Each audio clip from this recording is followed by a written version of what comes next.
Vas-y. Hein? Vas-y. Ok. Donc bonjour, je m'appelle Théo Simon, du coup j'ai 26 ans, je suis moniteur éducateur au Stabir depuis 1 an et demi maintenant. Je suis Anne-Sophie, je suis l'éducatrice référente des dispositifs semi-autonomes.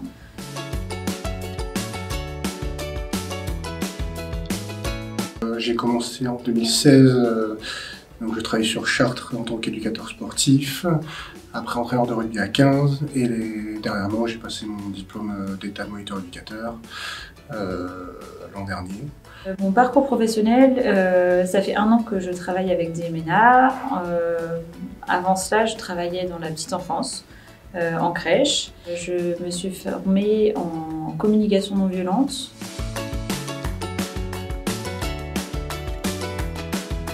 Je suis l'éducatrice référente des dispositifs semi-autonomes. Donc, ce sont des colocations et c'est l'étape qui suit les foyers pour les MNA. Je suis donc référente de 14 jeunes qui sont répartis sur 4 maisons. Et ce sont des jeunes qui sont globalement plutôt autonomes, proches de la majorité et souvent apprentis. Et parmi eux, il y a 2 filles.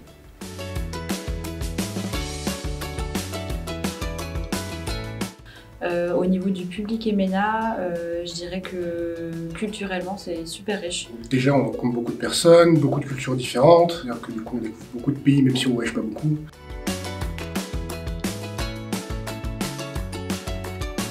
Et au sein du dispositif, en tout cas pour notre part, ça se passe plutôt bien.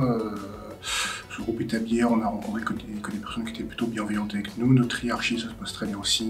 Du coup, sur mon poste, ce que j'apprécie, c'est que je ressens plutôt de l'autonomie, de la responsabilité, j'apprécie ça. On n'est jamais, entre guillemets, seul sur des situations qui peuvent être conflictuelles ou qui peuvent être assez angoissantes.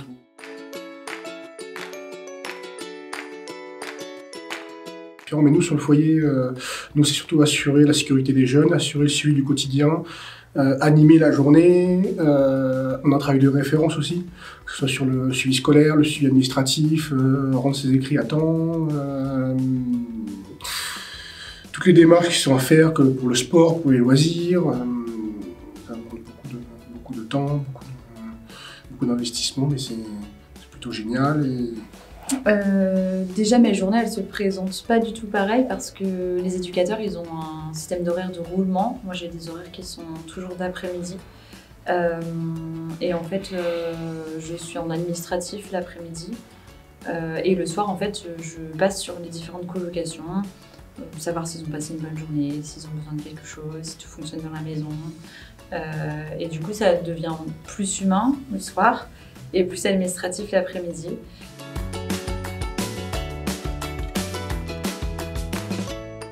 Je pensais voir un accompagnement qui touche à sa fin, où on sent que le jeune a évolué, a changé, il a fait preuve du coup, il s'est autonomisé aussi. Parce que nous, notre objectif, c'est que les mineurs ils soient autonomes le plus rapidement possible, en fonction de leur capacité, bien sûr. On vit des moments humains, des fois, qui sont vraiment très beaux et ça appartient pas à tout le monde de croiser ces situations-là et je trouve ça très chouette. Je trouve que c'est assez polyvalent aussi, parce qu'on peut très bien être sur des écrits où c'est très administratif. En tout cas, je pense que c'est pareil pour les éducateurs sur foyer. Et en tout cas, moi, je le vis vraiment du coup sur mon poste, où ça peut être un accompagnement, où ça peut être de la gestion du quotidien. Vraiment, je peux me retrouver à être en train de déboucher un évier avec un jeune, ou bien sur leur prise en charge plutôt. Parfois ils ont besoin de discuter et du coup c'est encore autre chose, donc je trouve que c'est vraiment très large, il y a vraiment beaucoup de choses à faire.